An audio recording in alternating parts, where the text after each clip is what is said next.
Ayan at kamusta na po kayo? Lalo na po itong aking mga subscribers. Di ba ba? At siyempre, bago tayo magpatuloy sa mga kalokohan at mga atarantaduhan, ay gusto ko munang batiin. Kasi ilang araw ko na pong hindi nababati itong aking mga subscribers. Di ba ba? At nakakalimutan ko na dahil nga yung mga nakaraang talagang tensyonado tayo. At para maiba naman, pero bago ngayon, sabi ko ay gusto ko lamang pong ipaabot sa inyo ang aking mapagpalang pagbati sa lahat po ng aking mga subscribers, followers at mga viewers. Sana po ay nasa mabuti kayong kalagayan lagi at ligtas siyempre sa lahat ng uri ng kapahamakan. At dito naman po siyempre sa mga politikong mga kawatan, magkamatay na lang kayong lahat. Yan po ang sigaw ng taong bayan. Mamatay na kayong lahat ng mga kawatan para matigil na yung pagpapahirap ninyo sa taong bayan. In Jesus' name, mabukas lang din, magkandamatay na kayong lahat. Ayan. At natatawa talaga ako doon sa nag-comment na, di ba mayroon akong in-upload na kahapon na yung, ano bang title noon, yung libo-libong mga sundalo ang nagdadatingan na dito at saka yung mga barkong pandigma. Di ba may nag-comment yan ang sinasabi, dapat daw ipakita ko yung mga libo-libong sundalo. Ay wala naman daw akong pinapakita at nagdadaldalon daw ako. Which is, hindi pala niya pinanood yung kasunod doon. Yung video na yun, talagang grabe talaga. Yun ang problema sa atin eh. Yung lagi ang sinasabi ko. Kaya marami po sa atin yung mga bobo. Ayan. Anyway. At malapit na na yung may nabanggit ako dyan dati na may naobserbahan ako in 2 weeks time. Ay mukhang hindi aabutin ng 2 weeks ito, ililibing ito. At nakikita nyo na ang pagbabago. Ay ayaw ko na mag-mention siyempre dito kung sino. Pero namamaga na eh. Ibig sabihin, tumatalab yata talaga yung yung panalangin nitong mga subscribers ko. Di ba? Namamaga na. Baka ito hindi abutin ng 2 weeks time na yung sinasabi kong 2 weeks time ay may inaobserbahan ako. Baka hindi maabot ng 2 weeks ito. Anyway, wag na po natin pag-usapan yan kasi kaya ko lamang po sinasabi yan dahil nga nung dati-dati po nung sinasabi ko dito na mayroong politiko, ayoko nang sabihin kong congressman or kung ano man yan, ayoko na pong sabihin. Pero may sinasabi po ako dyan na politiko dati na naghihingalo na. Ay katunayan ay yung paghihingalo niya, nailibing na rin. Tingnan mo, hindi ko akalain yun na tumatalab pala yung bungang. Yung bunga natin. Kapag katotoo ka talaga, kapag kahiniling mo, mangyayari. Dahil pagka tapat ka at nararamdaman mo yung po bang tipong ramdam mo yung nararamdaman itong mga mahihirap nating kababayan. Tapos mayroon kang alam na ang nagpapahirap dito sa mga kababayan natin, yung politikong yun, may susumpa mo eh. Kaya naman nung time na yun, isumpa ko talaga na sinasabi ko, sana mamatay ka na. Ay, awa ng Diyos, nag-rant tayo, pero hindi po ako yun Nag-rant po yung panalangin ko para doon sa mga mahihirap kong kababayan. Nakita nyo naman dyan kung paano ako mangiyak-ngiyak na nag-discuss dito. Itong mga sinasabi ko, ito yung mga dinadalaw ko. Di ba? Alam niyo naman po yan. Tapos sabi ko nga pagka binuksan ko yung pag dumarating kami doon, pagka dinalaw namin, ang una ko talaga tinitingnan yung kaldero eh. Pag binuksan ko yung kaldero nila, mapipil mo doon yung parang isang taon na yata hindi nasasayaran ng kanin yung kaldero nila. Yung ganun po ba? Tapos makikita mo doon yung saging, kamote, at kung ano-anong nilaga nila doon. Balinghoy. So ganun po eh. Kaya yung pong time na yun talagang 7 araw kung ipinagdasal yung politikong yun eh. At hindi naman tayo napahiya. At wala nga akong alam eh. Hindi binalita yan ha. Hindi binalita. Pero actually kahapon ko lang nalaman na yun pala, patay na pala. At 2 buwan na yata na nailibing. Yun ang pagkasabi. 2 po yan pang politiko na matay na. So, yun. Deserve niyo yan. Kaya naman, dito sa mga politikong ito ngayon, nakikita na natin na wala man lang nagsasalita dito sa mga nangyayaring kasamaan dito sa ating bansa ngayon. Yung mga tungkol doon sa mga kidnapping, tungkol doon sa mga smuggling, tungkol sa kung ano-ano pa, mga droga at yung PCSO na yan na halos araw-araw na ipapanalo. Kaya nga sabi ko rito, sana mamatay na rin yung na yan. Pero sabi ko nga, gusto ko itong kamay ko ang papatay sa kanya eh. Kasi sinasabi ko, pag nilapat ko itong mga daliri ko dyan sa ulo, durug-durug yan eh. Yung araw-araw nagpapanalo dyan sa loto. Sana mamatay na rin lahat yung mga yan. Oh. Malaking balita itong inaabangan ko. At pagka nangyari ito, tapos na ang boxing. At magbubunyi yung ating mga mahihirap na kababayan. Dahil ito, ang tao ito, ang talagang pahirap sa taong bayan. Ako sa totoo lang po, nagsasalita ako para din sa mga kababayan ko, hindi po para sa akin. Unang-una, wala po akong kailangan sa gobyerno. Kahit kailan po, hindi ako nangailangan. Kahit ano, wala akong kinailangan. Kaya wala akong utang na loob sa mga animal na ito, bagkus sila ang may utang na loob sa akin. Dahil nung panahon ng eleksyon, dahil sa pagkakaalam ko, ito ang mag-aahon sa kahirapan ng mga mahihirap nating kababayan. Kaya tinulungan ko yung ibinuhos ko. Ang tulong ko, mapa-financial man yan, at kung ano pa man yan na naitulong ko, pangampanya.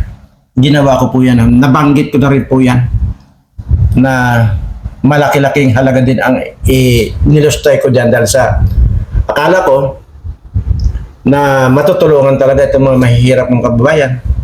Pero ang nangyari ay lalo pa nilang pinadapa itong mga mahihirap nating kababayan. Lalo pa nilang pinapahirapan, lalo pa nilang pinapatay. So, well, tingnan natin.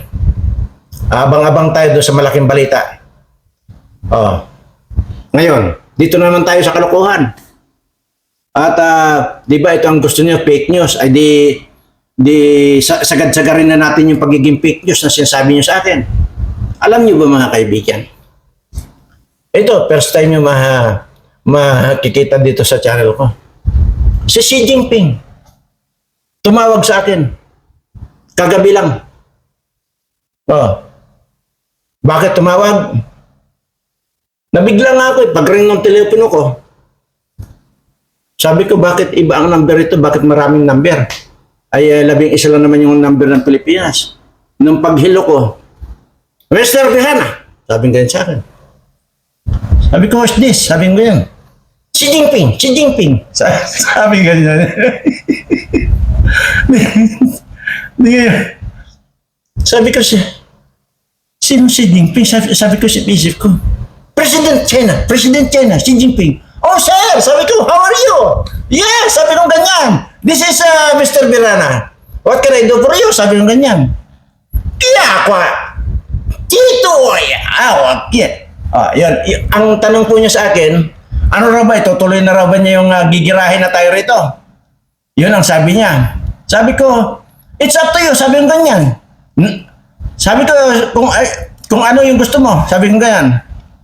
Sino ba kako ang target mo rito? Dahil nabalita ako kako, mayroon kang 25 na target dito sa Pilipinas. Kita ko! Ayun. Yun ang sagot niya sa akin. Ano raw ibig sabihin nun? Itatranslate ko sa inyo. Ang una raw niyang tatargetin dito, yung butod. Para daw, matanggal yung pagkabutod, yun daw unang tatargetin niya. Tapos sabi ko, sino pa? Sabi ko na, kita! Dito! Ayit! Sabi ganyan. Yung pala sabi niya, yun daw vlogger na kalbo. Sabi niya. Di sabi ko kalbo rin eh. Sabi ko ganyan. Dahil ang mataas na rin kako yung kwan ko eh. Yung noo ko eh. Sabi niya, tapos sabi niya, hindi ikaw. Sabi ganyan. Yung kalbong kalbo. Yung pala si Toto Kosing pala ang tinutukoy niya. Tapos sabi pa niya, sabi ko pala, o sino pa maliban diyan? Tika! Ko!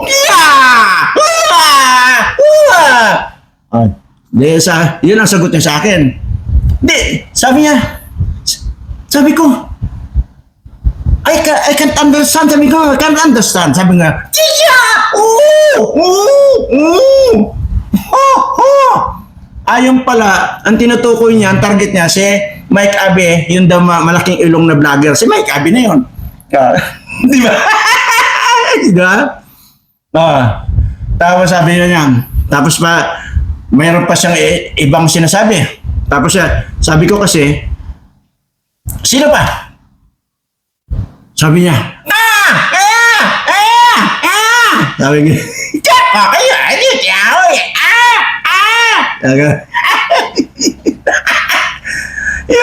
yun sabi niya, si Bangag daw.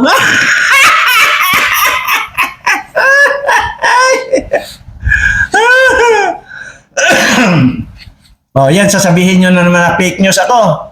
At hindi na naman totoo. Ay, talagang fake news yan. Pero tumawag sa akin nga si Xi Jinping. Nako. Yun ang totoo talaga tumawag sa akin. Sige, wag na nating sabihin na yung mga Chinese yan. Kapag basa naintindihan ko yung Chinese, Tagalogin ko na lang. Sabi niya, di ngayon, sabi ko baka naman kako pwede ka mapakiusapan na huwag na ituloy ang gira. Kasi sabi yung ganyan, maraming maapektuhan ng mga inosente. Sabi ko ganyan, hindi! Sabi ko, pasasabugin ko yung Pilipinas na yan kasi mga bubo yung mga nandyan, lalo na yung mga nagko-comment yan sa sa vlog mo. Pasasabugin ko yan. Kasi basta mga bobo, pasasabugin ko ang ulo, sabi si Jinping. Yung mga tanga daw na nagko-comment din sa vlog ko, tingnan na. At saka raw yung mga naninira sa akin. Yan. Yun daw ang mga target niya. Sabi ko, sino pa ba? Yung mga vlogger na pangit. Yan, yung mga vlogger na pangit na vlogger ni ganyan. Yun mga isusunod ko. Sabi ko, puta, matindi pala ako ito si Mr. President Xi Jinping.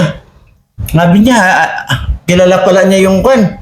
Sabi ko, kilala mo pala ako yung mga nagko-comment ng hindi maganda dito sa vlog ko. Oh yes! Sabi niya ganyan.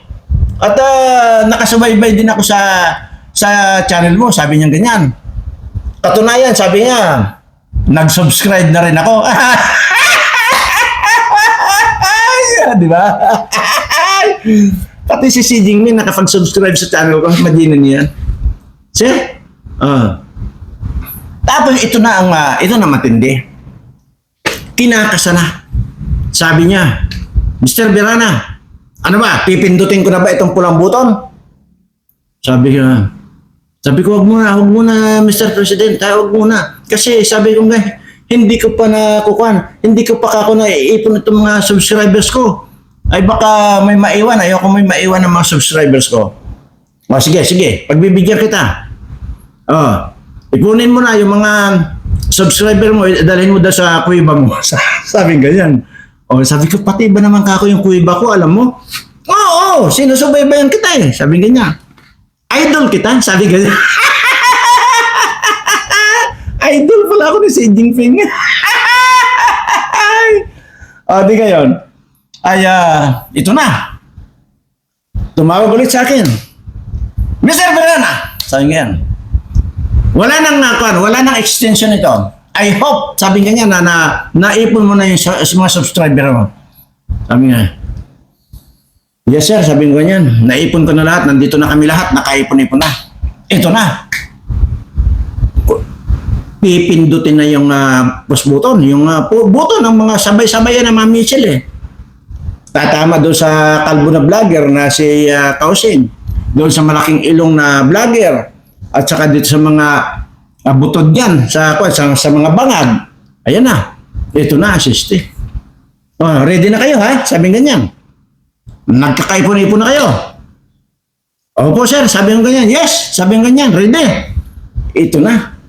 Pipindutin niya. Pagpindot niya, kita ko.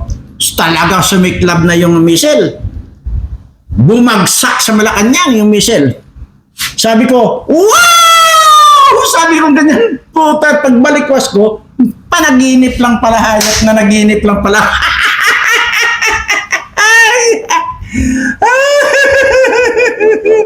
Nanaginip lang pala ako. Anyway, sabi ko nga pwede ako sa katarantaduhan ng kwentuhan. At ito na po ang pag-uusapan talaga natin. Imaginin mo, isang taon pa, next year pa yung election 2025. Ngayon, hindi na magkandamayaw ng kabibigay ng ayuda itong magpinsan na bangag na ito. Saka yung penguin na pinsan niya, si Romualdez. Tingnan niya. Tapos, ang nakasulat doon, pagkalaki-laki na nakasulat ang pangalan niya doon sa mga pinamimigay niya mga bigas. Tingnan yung katarantaduhan. Tapos, yun lang. Kung ano lang yung sino lang yung mabigyan niya. Ang matindi nun, nagbibigay ng ganon, yung ipinamimigay niya, hindi naman sa kanyang pera. Okay? Hindi na nga niya pera, kinulimbat lang niya sa kaba ng bayan, nangupit pang hayop. Yung pinamigay niya, kunwari, 1,000, yung halaga halimbawa natin 1,000 yung pinamigay niya, ang kinulimbat niya sa gobyerno, 1,000,000 na pala. Ganon katindi ang hayop. See? Kaya hanggang ngayon, hindi pa nasasagot yung 20 billion na transportation allowance itong onggoy nila Romualdez na ito. See? Ganyang kahayop itong pana ito. Wala kabi-kabila ang kahayupan na sa gobyerno ito. Kabi-kabila. Wala kayong mapili talaga rito. Kaya kasumpa-sumpa itong mga animal na ito. Kasumpa-sumpa. Kaya sabi ko nga, magkandamatay na lang kayong lahat mga animal kayo. Ayaw ko magmura dito. At iniiwasan ko na po yung magmura. At walang kahinatnan dahil nung nagmumura ako, tumanda ako. Ngayon tinigilan ko, lalong pabata. Kasi habang maganda yung mood ko, pabata ako ng pabata. Pero pag nakakapagmura ako, tumatanda ako eh. Kaya ayaw ko na magmura. Kaya kayo, mga makakapanood dito, huwag na kayo magmumura.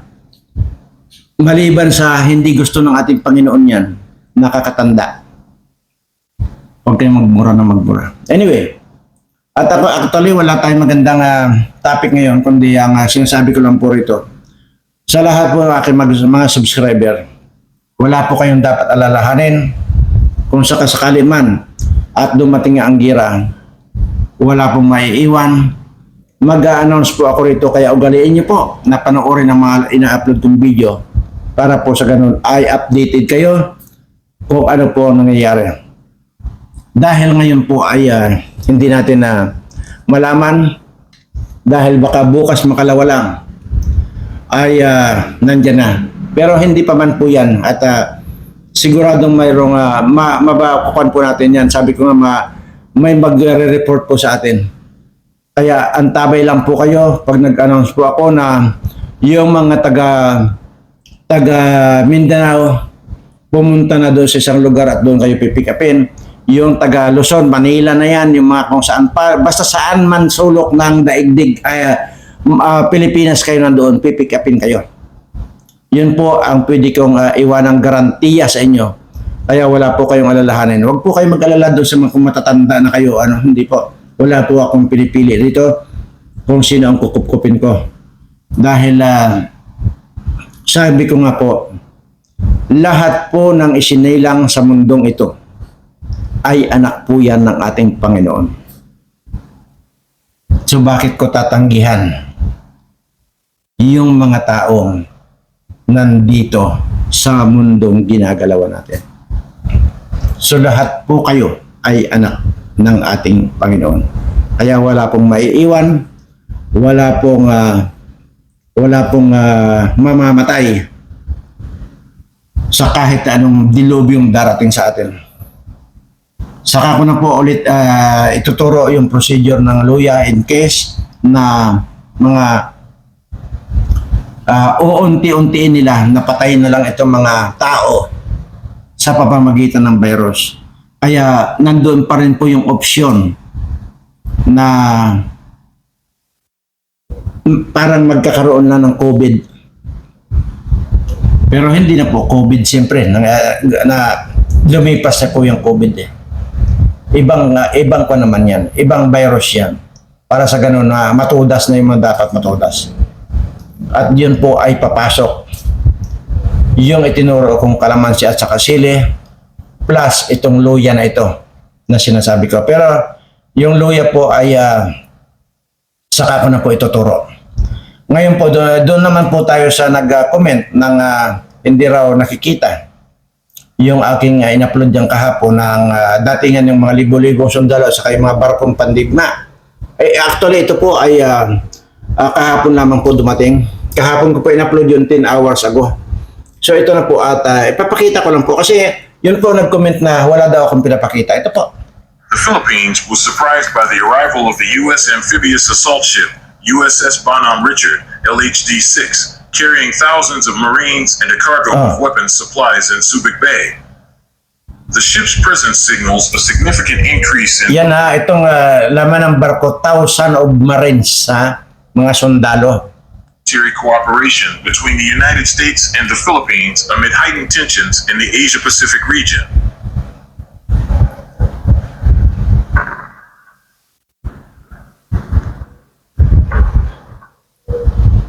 Thousands of U.S. Marines and weapons supplies arrive in Subic Bay, Philippines.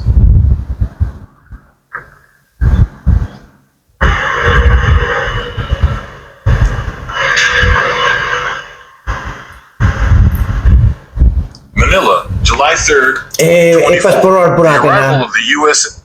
aims to enhance combat para such as makita nyo radar lang weapons, yung mga nagbababaan the ng mga ability to transport sundalo. large Ayan po. Yan. Yan o. Yan po yan. Kahapon lang po dumating yan. Not only that, So, USS Bonhomme Richard Yung also nagsasabi, nag-comment na wala naman daw ako pinapakita doon sa vlog ko. Ayan po. Hindi mo lang tinapos yung video, hindi mo lang kwan. Ang pinanood mo lang, ang pinakinggan mo lang yung unang sinasabi ko. Pinapaliwanag ko pa lang. Yun po yung sinasabi ko. Na magko-comment ka na wala sa topic.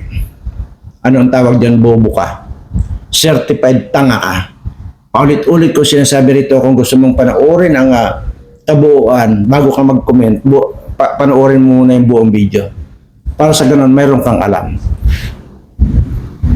Pag nag-comment ka ng hindi mo pinanood ang video, natural, hindi mo alam yung i-comment mo kung ano-ano na i-comment mo. Lalabas lang na isa kang honghang, isa kang bubo, isa kang tanga. Ganun naman po yun. So para mapa-improve mo yung utak mo, hindi ko sinasabing itong video ko panoorin mo. Doon sa mga ibang video pa, panoorin mo ng buo. Hindi ko sinasabi itong video. Kagaya na nag-comment ka na wala naman daw akong pinapakita. Ayan po, kahapon lang po yan. Libo-libo pong mga sundalo ang bumaba dyan sa Subic Bay. Subic, yun nga, Subic. At saka yung mga pandigma ng mga barko. Ngayon, ginawa ko munang katatawanan sa inyo kanina para ay papaano ma-relax tayo pare-parehas. Pero ang totoo nito, hindi po natin alam kung ito ba ay aabutin pa ng isang buwan or kailan. Kaya importante pong panoorin nyo lagi itong video ko hanggang sa matapos para pag nagdeklara na po ako rito na mag-ipon-ipon na po kayo kung saan kayong lugar, pipick upin namin kayo. Paulit-ulit naman po yung sinasabi ko rito na wala tayong pipiliin. Kaya wag na po kayo mag-comment na pwede raw ba kaming sumali kasi ganito, senior na po kami. Wag na po kayo mag-comment na lahat po, walang maiiwan. Lahat po, kukup-kupin kayo. Kukup-kupin ko kayo nang walang anumang kondisyon, walang anumang kapalit or what, wala po. Kukup-kupin ko po kayo, mamumuhay po tayo rito ng magkakasama, mamumuhay tayo dito ng marangal, mamumuhay tayo dito ng mataas ang pananampalataya sa ating Panginoon. Yun po ang gusto ko. Wala pong iba. Dito po ay malaya kayong makakakilos. Malaya kayo kung ano ang gusto nyo gawin. Wala pong magbabawal sa inyo. Ang pakiusap ko lamang po yung mga gustong na makupkupin ko rito. Sana ang nasa isip at sa puso ninyo ay ang ating Panginoon. Yun po ang lagi po ninyong naririnig yan, na papanood yan sa mga previous videos ko. Yun pong hindi pa nakakakilala sa ating Panginoon. Ngayon pa lang po, kilalanin nyo na ang ating Panginoon. I-surrender nyo na ang inyong buhay sa Kanya ng buong buo. At sabihin ninyo sa Kanya, Lord, sinusurrender ko na po ang aking buhay at kayo na po ang bahalang gumawa ng programa para sa amin. Ganun lamang po yun. Yun po ang gusto kong ituro sa inyo. At dito po kung sakali matuloy itong girang ito, maaring inadya na rin siguro ng ating Panginoon na itutuloy ko sakali ituloy niya yan, girang yan. Maaring siya na rin po ang may kagustuhan yan para masala na yung mga taong naniniwala sa Kanya. Ganun lamang po kasimple.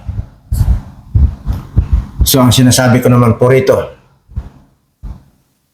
hindi kasi kung nandito kayo sa poder ko ay libre na kayo na hindi na kayo makasingot. Kaya ko po kayo iipunin dito dahil mayroon po tayong tawag dito gagawin kagaya na depende nga po yan kung makukuha doon sa sili at kalamansi, doon tayo. Pero kung kailangan idagdag yung luya, mayroon pa pong mga iba. Lahat po ito na ipiprepare natin, lahat po ito ay mga natural. Mayroon din po dito mga balat ng kahoy at kung ano-ano pa po.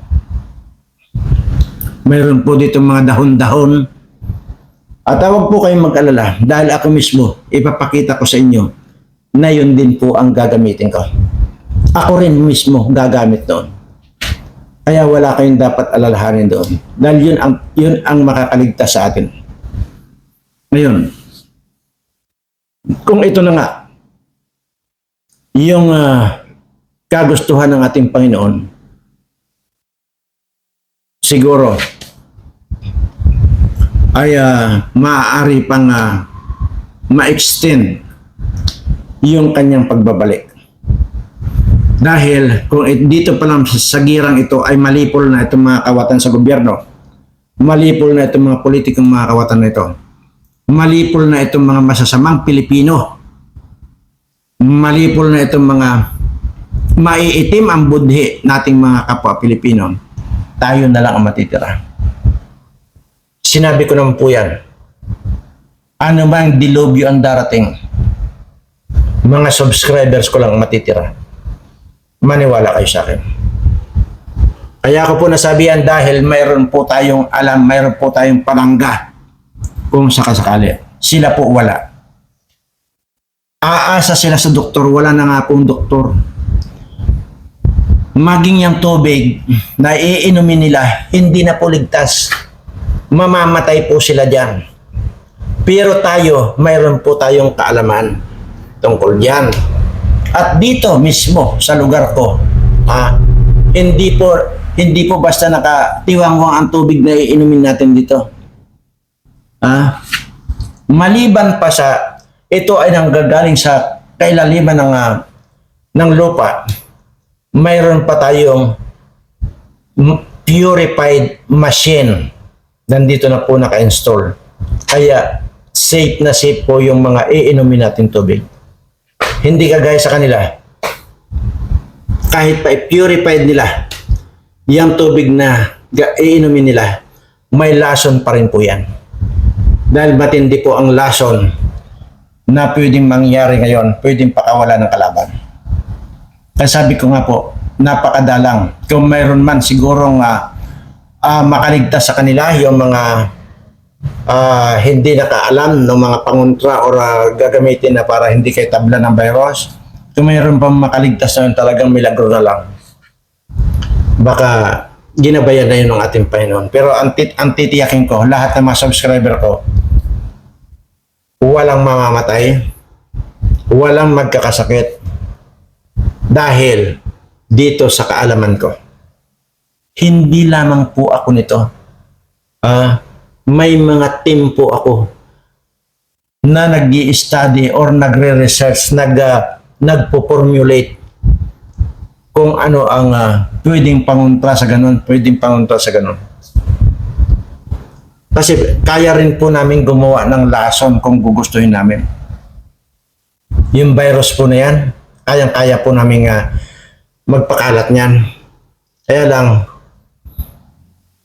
pagka ikaw ay may kaalaman ganun, hindi mo basta-basta ginagamit yun dahil ito po nandoon po nakasubaybay sa iyo yung ating Panginoon. Kaya maging ako hindi ko po kaya ang gawin yun dahil lang sa may alam akong ganun. Pakakawalan ko na ang virus dyan o lalasunin ko na yung mga tao dyan, hindi naman po yata tama. So, yun po lang ang gusto kong iparating sa inyo na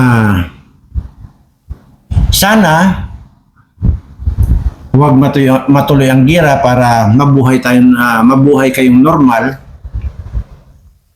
Pero kung talagang hindi na maiwasan, okay na rin kasi para malipol na yung mga taong masasama at kayong mga subscribers ko ang maiiwan. Kasi kahit naman kayo masama na subscribers ko, kapag nandito na kayo, sisiguraduhin ko mag-iiba yung mga utak ninyo. Wala kayong ibang iisipin. Walang ibang na nasa puso ninyo kundi ang ating Panginoon. Yan po lamang ang gusto kong i-share sa inyo. Dahil ako po ay noon pong ako ay sabi ko nga po nung ako ay umalis dito dati sa amin. Napakabata ko po noon. Nakipagsapalaran dati dyan sa Maynila. Hanggang sa ilalim ako ng truck natutulog. Hanggang sa puro kagat ng lamok itong katawan ko. Hanggang sa wala akong kamalay-malay, dinala na pala ako ng isang Australiano sa hospital. At yun pala ay isang linggo na pala akong patay. Yun po yun. So, ganun po. So, sino ba ang nagumabay sa akin? Alangan namang si Satanas ang gumabay sa akin, kasi kung si Satanas ang gumabay sa akin, lahat ng kasamaan ginagawa ko ngayon. Pero sure ako na ang ating Panginoon ang gumabay sa akin, kasi lahat ng kabutihan ay ginagawa ko. Hindi lang po kasi talaga ninyo paalam. Sabi ko nga, okay na rin na magkagira para makilala ninyo ako ng lubusan, at mayroon pa rin po kayong matutuklasan sa akin pag nandito na po kayo. At doon nga po sinasabi ko sa inyo,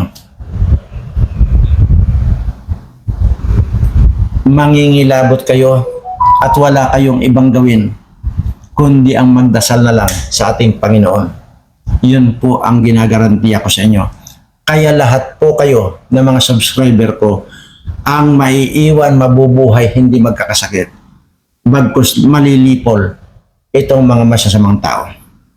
So ganun lamang po siguro pangsamantala, hanggang dito lamang po muna. At maraming salamat po doon sa mga patuloy na nagsusubscribe nitong channel ko. At maging kayo po na nakapag-subscribe sa channel ko ay kasama na rin po kayo rito kung gusto po ninyong pasakop kung sakasakalit mayroon ng gira. Maraming salamat po at mahal na mahal ko po kayo lahat.